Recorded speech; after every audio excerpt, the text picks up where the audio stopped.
Hello everyone and welcome to Witches of the Moon. My name is Jen and I'm your Tuesday hostess. Now this week's topic is all about using a pendulum. And just like there are many different types of crystals, there are many different types of pendulums. You can get pendulums that are metal, you can get pendulums that are crystals, you can get pendulums that are basically a cage and you put a crystal in.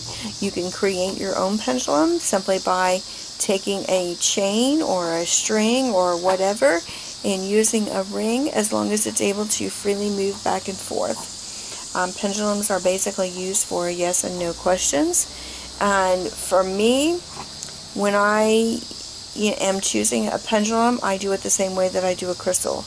If I'm drawn to a particular type of pendulum, then that's normally the one that I purchase.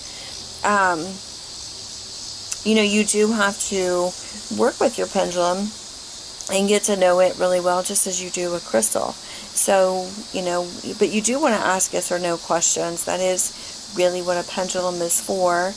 And you get to know it. And it's like, for me, for instance, when I say ask a question and I know it's a yes question, it normally will swing side to side.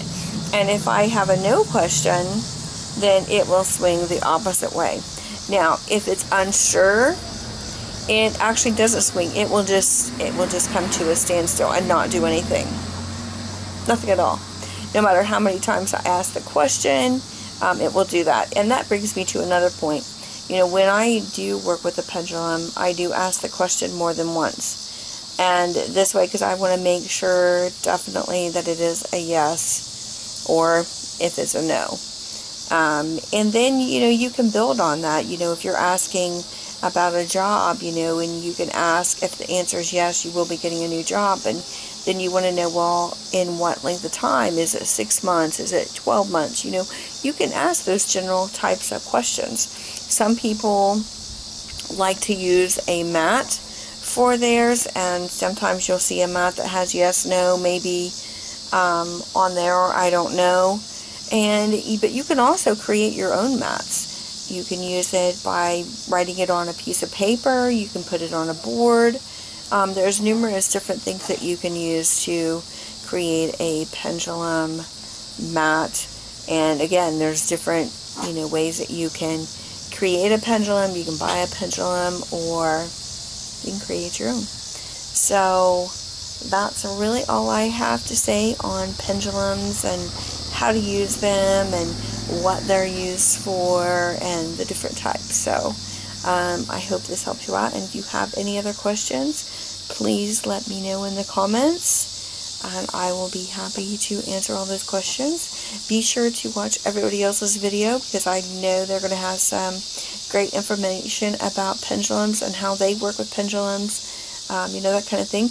One other thing, though, before I do close out this video, is that you yourself can actually be a pendulum.